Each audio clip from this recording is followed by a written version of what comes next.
They told me I didn't belong, that I was nothing more than the adopted girl clinging to a last name that wasn't truly mine. At my grandfather's funeral, they banned me outright. "This is family business," my adoptive father sneered, as if I had never been part of their bloodline. I stood outside in the rain, clutching the only thing that kept me steady, a sealed folder my grandfather had entrusted to me years earlier. I didn't cry. I didn't beg. I simply promised myself that when the truth came out, their laughter would die in their throats. My name is Olivia Carter, and today I lead Carter Co., one of America's largest retail empires. But don't mistake this for a story of privilege. Behind the glass walls of my office lies a history of scars, years of mockery, betrayal, and battles that forged me into the woman I am. I grew up in a mansion that sparkled on the outside but felt colder than a dungeon inside. From the day I could form memories, I knew I was different.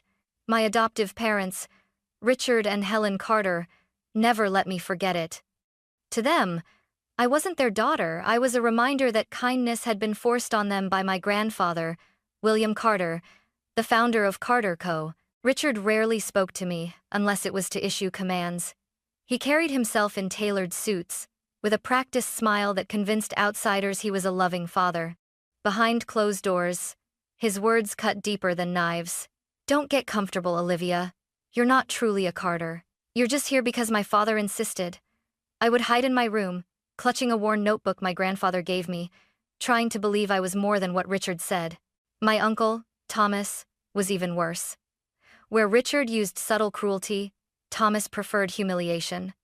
He would laugh in my face and say, "One day you'll be tossed back where you came from, kid. This house isn't yours. This family isn't yours." He enjoyed making me feel like an intruder. But the one who seemed to take the most joy in my misery was Ethan, my younger brother by blood only. 2 years younger than me, blessed with golden hair and a sharp smile, Ethan was the golden child, the one everyone believed would inherit Carter Company. He knew it, and he never let me forget. He called me the pickup girl in front of his friends, spilling juice on my birthday dress just to laugh at the way I clenched my fists and swallowed my anger. It was relentless, and yet I never fought back with violence or screaming. I learned early that showing pain only fueled their mockery. Instead, I carried the hurt silently, burning it into determination. The only light in those days was my grandfather. William Carter had eyes that could silence a boardroom and a voice that carried the weight of authority. But when he looked at me, he softened. He saw something in me that no one else did. He would take me along to the supermarkets and warehouses he had built from nothing, guiding me past the towering shelves stacked with goods. "Olivia," he'd say, "success isn't in the numbers you write on paper. It's here in how you treat people, in the promises you keep." I clung to every word, storing them like treasures. In those moments, I felt like I belonged. I wasn't just the adopted girl, I was part of something greater, a legacy of integrity and hard work. But my closeness to him only deepened the hatred in Richard, Thomas, and Ethan. They saw his favor as a threat. The more he mentored me, the more they tried to push me out. At 7 years old, I was locked in my room for sneaking out to meet him at the office. At 9, I overheard Richard whisper to Helen in the kitchen, "That girl will never be our daughter. Don't let her think she matters." Their cruelty might have broken another child. But for me, every insult, every locked door, every smirk from Ethan only forged a silent vow. One day, I would prove that I was more than an unwanted name in their house. If my childhood was a battlefield of whispers and mockery, then my grandfather William was the shield that kept me standing. He wasn't a man who gave affection freely, at least not to most people. His presence alone could command silence, his sharp eyes scanning a room with the precision of a hawk. Yet when I was beside him, those eyes softened, and I felt something I never felt with anyone else in the Carter household: belonging. He would take me on trips most children would find boring. Instead of amusement parks or vacations, we went to warehouses and supermarket chains, the very heart of Carter Co. He'd point to the trucks being loaded at dawn and say, "Olivia, remember this. These people are the lifeblood of everything we do. If you want to lead, never forget their worth." I didn't always understand at the time, but I listened. I followed him between aisles stacked with goods, my small legs trying to keep up as he explained how every shelf represented trust. Trust from suppliers, trust from customers, trust from families who relied on us for food on their tables. He didn't speak in numbers or profits. He spoke in values, in promises, in people. Those trips were my escape. While Richard and Thomas schemed about profits at home, while Ethan sneered at me for being less than, I was out in the world with William, absorbing the essence of his empire. I still remember him stopping at a checkout counter, shaking hands with a cashier who had worked there for decades. "This is success," he whispered to me. "Not the money in the safe, but the loyalty in people's hearts." At 12 years old, he took me to a warehouse on the edge of Chicago during one of his inspections. He stood me in front of a team of workers unloading boxes, their shirts soaked in sweat, their laughter echoing despite the heavy loads. "Olivia, look at them," he said, placing his hand on my shoulder. "They are the heart of this company. If you ever lead, you must understand every task, no matter how small. Never let power blind you." I nodded, gripping his words as if they were sacred. And deep down, I felt a fire light within me. For once, I wasn't the pickup girl. I was his granddaughter, the one he chose to trust with truths he didn't share with anyone else. But not everyone celebrated those moments. Richard and Thomas began to notice. They didn't like the way William favored me, the way he took me under his wing. They claimed I was a distraction, that I was too young, too unworthy. Sometimes they would forbid me from going with him, locking me in my room as punishment. I'd sit there with my grandfather's notebook pressed to my chest, hearing my mother's sigh outside the door. "Olivia, know your place." Oh, bah, I refused to accept that place. I found ways to sneak out, writing letters to my grandfather and slipping them into books I knew he read. And every time I received one back, written in his firm but affectionate hand, I felt invincible. The world saw William Carter as a titan of industry, but to me, he was the only person who looked past my label as the adopted girl and saw who I could become. He gave me more than lessons, he gave me hope. And with every trip, every whispered piece of wisdom, I knew one thing for certain. I would carry his teachings even if the rest of the family tried to bury me. By the time I graduated from Northwestern University with a business degree in hand, I thought I was ready. I had studied harder than anyone I knew, fueled not just by ambition but by the vow I had made as a little girl that one day I would prove myself worthy of the Carter name. Walking across the stage to receive my diploma, I could almost hear my grandfather William's voice in my mind. "A true leader never fears starting from nothing." Returning to Chicago, I felt a spark of hope. William had officially retired, entrusting the reins of Carter Co. to my adoptive father, Richard. I believed, perhaps naively, that Richard would give me a chance. After all, the company was more than a business to me. It was my grandfather's life's work, the very thing that made me feel connected to him. But my first day in the headquarters shattered that illusion. The Carter Co. building, with its gleaming glass walls overlooking Lake Michigan, had always seemed like a palace to me. Yet, as soon as I walked into the boardroom, Richard's eyes turned cold, Thomas smirked, and Ethan leaned back in his chair with that same arrogant grin I remembered from childhood. Richard didn't even try to hide his disdain. "Olivia, don't think this is your playground," he said during the very first meeting. "You're here because of courtesy. Nothing more." I sat at the far end of the polished mahogany table, surrounded by senior executives who exchanged uneasy glances. It was clear they had been instructed to treat me as an outsider. Instead of meaningful projects, I was handed menial tasks, organizing meeting notes, double-checking schedules, fetching reports. They reduced me to an intern in my own family's company. I tried to swallow my pride, telling myself that if I worked hard enough, I would earn their respect. But Ethan made sure to crush even that hope.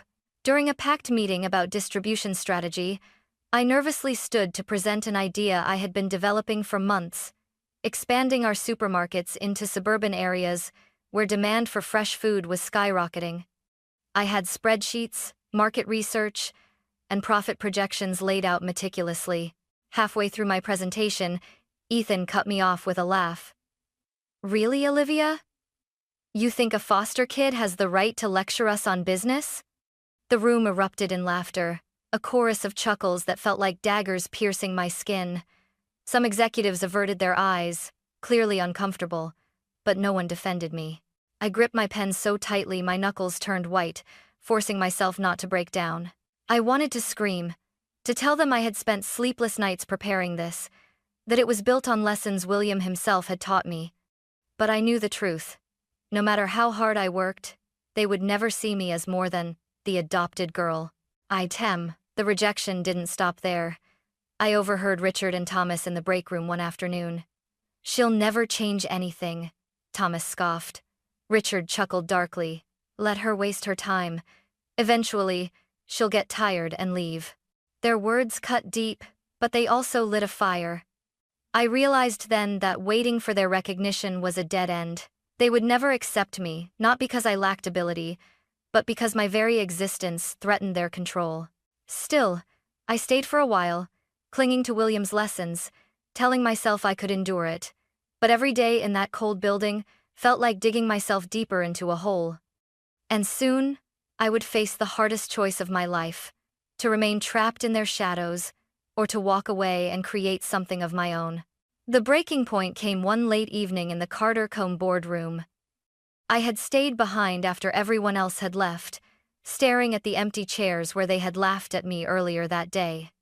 My presentation, months of research and planning, lay abandoned on the table, ignored, dismissed without a second glance. I remembered my grandfather's voice. "If they don't give you a chance, Olivia, you make your own." That sentence rang in my mind like a bell tolling in the night. I realized then that staying any longer meant suffocating under their contempt. I could either keep begging for scraps at a table that would never welcome me, or I could build my own table. So I walked into Richard's office the next morning. He didn't even look up from his paperwork when I told him my decision. "You think you can survive without Carter Co.?" he said with a dry laugh. "Without this company, you're nothing." Thomas joined in, shaking his head. "Starving on the streets will be the price of your arrogance." And Ethan, ever the mocking brother, smirked. "Good luck, big sister. Maybe you'll find a nice corner to beg on." Their words stung, but I had grown used to their poison. I packed my things into a single briefcase and walked out of the building, my heart pounding with both fear and freedom. Of course, leaving Carter Company meant starting from nothing. No investors lined up, no powerful contacts eager to support me. All I had were my savings, a few unfinished ideas, and 2 friends who believed in me when no one else did: Emily and Grace. We met in a cramped coffee shop on the south side of Chicago, armed with scribbled sketches and far too much caffeine. "We can do this," Emily said, her determination steady as stone. Grace nodded, her voice calm but resolute. "We just need a fresh path, a way to do things differently." And that's how Fresh Roots was born, a startup focused on food distribution, using technology to optimize supply chains and ensure products reached customers fresh. The name was simple, but to me, it was symbolic. It was our way of saying we would grow from the ground up, free of the rot that poisoned Carter Co. The early days were brutal. We rented a tiny office that smelled of old paint, with flickering lights and an air conditioner that rattled so loudly it made our heads ache. Our desks were mismatched, our chairs secondhand, and our laptops barely functional. We faced rejection after rejection. Potential partners dismissed us as dreamers with no chance against the giants. Some laughed outright. I remember one supplier waving me off mid-sentence. "You think you can compete with Carter Co.? That's adorable." At night, I would fall asleep at my desk, the glow of spreadsheets and financial projections still burning in my eyes. Fear gnawed at me. Had I made a terrible mistake leaving the safety of Carter Company, no matter how cruel it had been? But every time doubt threatened to consume me, I reached for the folded note from my grandfather's notebook, the one that reminded me who I was and what I stood for. Emily kept our spirits alive with her fiery optimism, while Grace steadied us when despair threatened to crush our resolve. "Great things take time," she would whisper whenever another deal fell through. Together, we pushed forward, fueled not by wealth or privilege, but by stubborn belief. And slowly, through sleepless nights and countless failures, we began to see the first fragile sprouts of something real. Fresh Roots wasn't just a company, it was proof that I didn't need the Carter name to survive. Still, The shadow of my family loomed over me.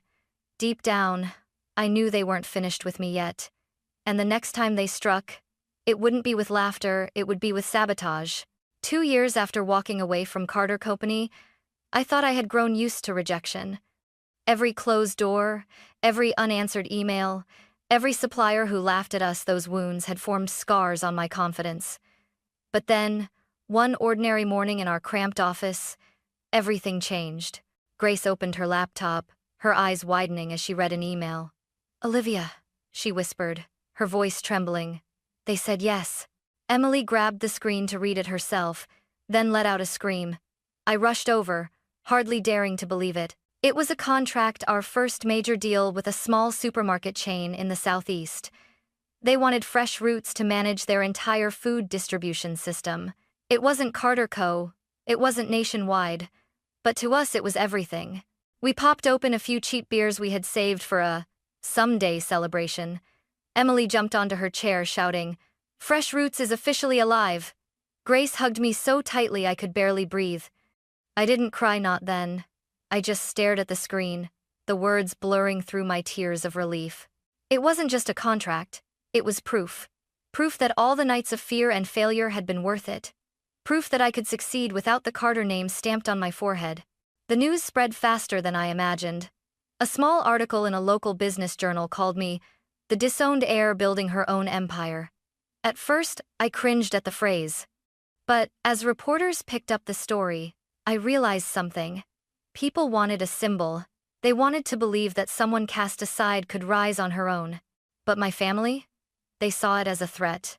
Richard slammed his desk so hard that his assistant later told me the sound echoed down the hall.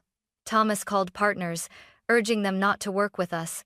And Ethan, true to form, took his war to social media. He posted a photo of himself in the Carter Company headquarters with the caption, "Some of us build legacies, others play with startups." His friends piled on in the comments, mocking me. "Did she name her company after gardening?" one wrote. "Guess she's back where she belongs, digging in the dirt." I should have ignored it. But when I read those words, I felt the old fury rising in my chest. For a moment, I was that little girl again, standing in the kitchen, hearing Richard say I would never be his daughter. I clenched my fists, nails digging into my palms, until Emily placed a hand on mine. "They're scared of you," she said quietly. "That's why they're doing this." Her words hit me like a jolt of clarity. She was right. They weren't mocking me because I was weak. They were mocking me because, for the first time, they saw me as a threat. Instead of breaking me, their attacks fueled me. I threw myself into work with renewed energy, determined to make Fresh Roots unshakable. We refined our platform, improved delivery efficiency, and signed deals with smaller partners who were willing to take a chance on us. Each small victory built momentum. But I knew my family too well. They weren't going to sit back and watch me grow. And soon, their retaliation would go far beyond mockery or whispered sabotage. I didn't realize it then, but the Carter family was preparing to strike where it would hurt most by keeping me from the one person who had always believed in me, my grandfather. It was a rainy Tuesday afternoon when my phone rang. The number was unfamiliar, but the voice on the other end made my heart freeze. "Olivia," the man said, trembling. "This is James. I used to manage the North Side warehouse under your grandfather. I don't know if anyone has told you, but William's in the hospital. He's been there for weeks." My legs nearly gave out beneath me. Weeks? My grandfather, my only protector, the one who believed in me when no one else did, was lying in a hospital bed, and no one thought I deserved to know. Why didn't anyone tell me?" My voice cracked. "Richard and Thomas wanted it quiet," James whispered. "I couldn't let you be kept in the dark." I didn't even hang up before racing out of the Fresh Roots office, the rain soaking me to the bone as I drove across Chicago. Every red light felt like a lifetime. Every drop of rain against the windshield was a hammer against my chest. By the time I reached the hospital, my heart was pounding so hard I could barely breathe. But standing outside the ICU, I found myself blocked by Richard and Thomas themselves. Richard's suit was pristine as always, his eyes like ice. "What are you doing here, Olivia? My father needs rest, not more burdens from someone outside our bloodline." I shook with fury. "He's my grandfather. I have a right to see him. Thomas stepped closer, smirking. A right? Don't kid yourself. You're nothing, Olivia. Nothing. Two security guards moved in at Richard's command. I tried to push past, but they forced me back, my arms flailing, my voice cracking into sobs I couldn't stop. The doors closed between us, leaving me in the hallway, dripping wet and shaking, while the man who raised me lay only steps away. And then Ethan appeared under the hospital's awning, his blonde hair perfectly styled, his grin dripping with malice. Why are you crying, big sister? Did you think Grandpa would call for you in his final moments? Wake up. You're not family. His words cut deeper than any blade. I turned away, fists clenched until my palms bled, refusing to give him the satisfaction of seeing me collapse. Days passed in a blur of rain, unanswered calls, and sleepless nights. I sent letters, gifts, even begged nurses to slip him messages, but almost everything was intercepted by my family. I felt powerless, like I was losing him before he was even gone. Then one night, Hope found me in the form of an old nurse. Her name was Martha, and she had worked at the hospital since before I was born. She called me quietly, her voice full of sympathy. Olivia, I know your grandfather loved you. If you want, I can help. I wrote him a short letter, my hands trembling. Grandpa, I'm still here. I'll never give up on what you taught me. I love you. I gave it to Martha with a desperate prayer. 2 days later, she pulled me into a quiet corner of the hospital and handed me a folded piece of paper. My hands shook as I opened it. The handwriting was shaky, the ink smudged, but I recognized it instantly. Olivia, you are my pride. Don't let them break you. Keep fighting. Tears poured down my face as I pressed the note to my chest. For the first time in weeks, I felt him with me again, reminding me that I wasn't alone, that his faith in me was unshakable even as his body failed. I carried that note everywhere, tucked into my wallet like a sacred talisman. But the pain didn't fade. Each night I stared out of my apartment window at the city lights, wondering if he knew how desperately I wanted to see him, how much I loved him. And then the call came. It was Harold, my grandfather's private attorney. His voice was low, deliberate, and heavy. Olivia, we need to meet. It's about William. My breath caught. Is he okay? There was silence. Then Harold said the words I had dreaded. He passed away this morning. The world collapsed around me. My knees gave out, my cries swallowed by the empty room. My grandfather, the only anchor in my storm, was gone, and my family had stolen even my chance to say goodbye. I thought grief would destroy me, but Harold's next words pulled me back from the abyss. Before he died, William left something for you, a will, and a letter, written in his own hand.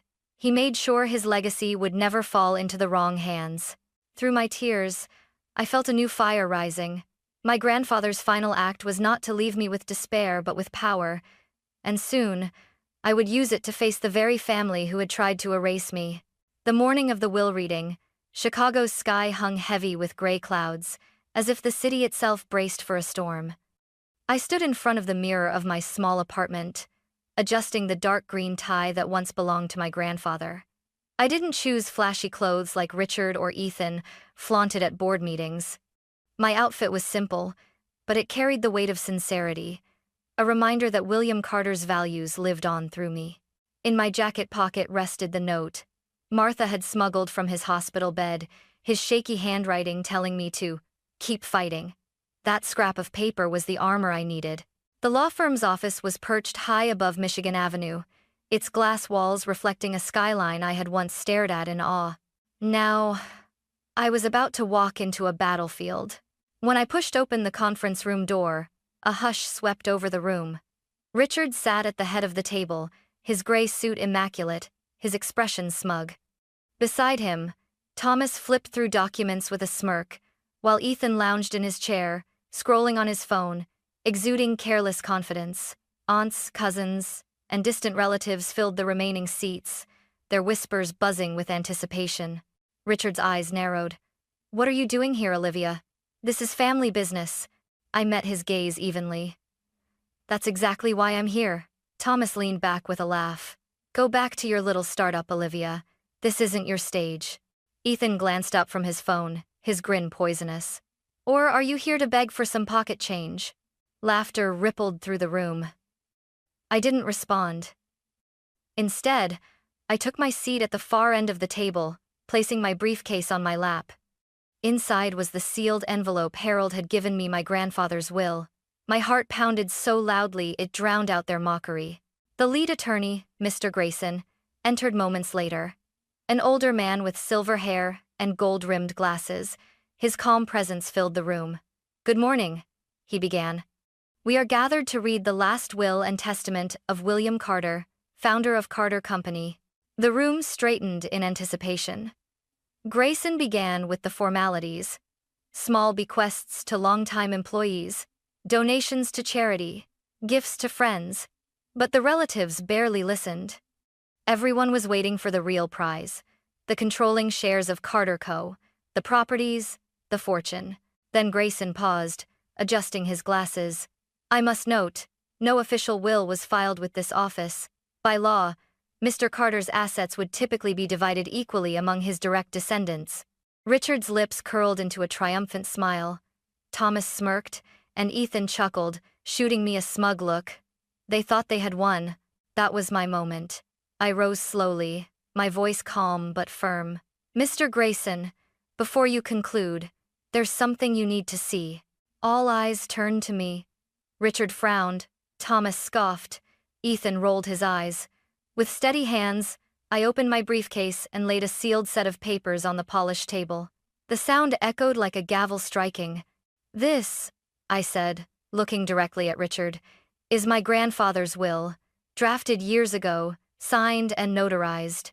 It is fully binding." The room erupted in chaos. Richard slammed his fist on the table. "This is a forgery." Thomas's face turned red. "No way William would leave everything to you." Ethan lunged forward, trying to snatch the will, but Grayson raised a hand sharply. "Enough. I will review this." The room fell into tense silence as Grayson examined the document. My pulse hammered in my ears. After minutes that felt like hours, he looked up and nodded. "This is legally valid. The signatures, the notarization, everything checks." Gasps filled the air. Grayson's voice rang clear as he read aloud. "The entirety of the controlling shares in Carter Company, along with William Carter's primary assets, are bequeathed to Olivia Carter, my granddaughter. Richard Carter, Thomas Carter, and Ethan Carter shall receive no additional inheritance, as they have already been provided for in the past, and have not proven themselves worthy." Although, the room went deathly silent. Then came the explosion. Richard's voice roared, "Impossible! She isn't even blood!" Thomas jabbed a finger at me, his face twisted. "You won't get away with this." Ethan threw his phone onto the table, cursing. "You don't deserve a damn thing." But their fury couldn't touch me, because Grayson wasn't finished. He reached into the folder and handed me a small envelope. "And there is also a personal letter." My hands trembled as I opened it. My grandfather's words leapt from the page, steady even in his frail handwriting. "Olivia, you are my true legacy. Lead Carter Company with honor and heart, as I taught you." Tears blurred my vision. For a moment, it was as if William himself stood behind me, resting a reassuring hand on my shoulder. The room descended into chaos, threats of lawsuits, cries of betrayal, but I remained silent. I didn't need to argue. The truth had spoken louder than their protests. As I left the building, flashes from reporters' cameras lit the air. Headlines would soon spread like wildfire. "Adopted granddaughter becomes true heir of Carter Company." But it wasn't the spotlight I cared about. It was the knowledge that I had honored my grandfather's faith in me. I wasn't just the unwanted girl anymore. I was the heir he chose, the leader he believed I could be. When I walked into Carter Company headquarters as the new controlling shareholder, the marble floors and glass walls no longer intimidated me. For years, I had entered this building as an outsider, someone they laughed at, belittled, shoved into corners. But this time was different. I wasn't here to ask for a seat at the table. I was here to lead. Richard and Thomas still sat in their executive chairs, trying to mask their fury, but their voices no longer carried the same weight. Ethan sulked in the corner, powerless without a title, his social media taunts falling flat against the legal reality of the will. The boardroom, filled with long-time shareholders and directors, watched me with curiosity and doubt. Richard sneered. "You may have the shares, Olivia, but you don't have the experience." Thomas added, "Running this company isn't about ideals, it's about power." I looked each board member in the eye and spoke with the calm I had learned from my grandfather. "I'm not here to chase power. I'm here to protect the legacy William Carter built, and I have proof that legacy has been betrayed." I laid out my case: financial mismanagement, shady contracts, declining market share under Richard's watch. I presented opportunities they had ignored, strategies they had mocked. My voice didn't shake. For the first time, I wasn't the adopted girl defending herself. I was the leader my grandfather had raised me to be. When the vote came, the atmosphere was suffocating. Richard lobbied desperately, Thomas whispered threats, Ethan hurled insults, but the numbers spoke louder than they ever could. The majority sided with me. Richard and Thomas were removed from their executive positions. The headline the next day was brutal. "Carter brothers ousted as adopted granddaughter takes the helm." Their humiliation was public, their credibility in ruins. But I didn't celebrate. I knew this wasn't about revenge, it was about responsibility. My first act as CEO was to set 3 priorities: financial transparency, an independent audit of every expenditure, restructuring, closing unprofitable branches, and redirecting resources to suburban markets I had once been laughed at for proposing. Innovation, integrating Fresh Roots technology into Carter Co., using AI and data analytics to modernize supply chains. Not everyone believed in me at first. Some shareholders muttered that I was too young, too idealistic, but slowly, results silenced their doubts. Within 6 months, Carter Co. cut waste by millions, delivery efficiency improved by 20%, and morale among employees who had once felt invisible began to rise. I visited warehouses, shook hands with workers, listened to their frustrations. One afternoon, a longtime employee named Ruth took my hand and said, "You remind me of William. He used to stand here and ask about us like we mattered. It's been a long time since we felt that." Her words nearly brought me to tears. That was the moment I knew I was on the right path. Of course, Richard and Thomas didn't disappear quietly. They filed lawsuits, claiming the will was invalid. Ethan continued to lash out online, branding me a thief. But for once, their venom didn't matter. The law, the board, the employees all stood with me. One evening, after another long day, I sat in the CEO's office, once Richard's, now mine. I opened the desk drawer and found an old notebook my grandfather had left behind. Inside were his handwritten principles. Customers are the heart. Employees are the soul. Honor is the foundation. I ran my fingers over the fading ink and smiled through tears. "I'll carry this forward, Grandpa," I whispered. Looking out over the Chicago skyline, I thought of the girl I used to be, the one mocked as the pickup girl, locked in rooms, told she'd never belong. She was gone. In her place stood a woman who had faced storms, built from nothing, and honored the only man who ever believed in her. If I could tell anyone listening to my story one thing, it would be this: people will try to define you by your scars, your shortcomings, your failures. Don't let them. Scars can be turned into strength. What others call weakness can become your power. The Carter legacy isn't just about wealth or buildings or numbers on a report. It's about honor, perseverance, and the people who believe in you when no one else will. That's the legacy I intend to carry. That's the legacy my grandfather trusted me to protect. And I won't let him down.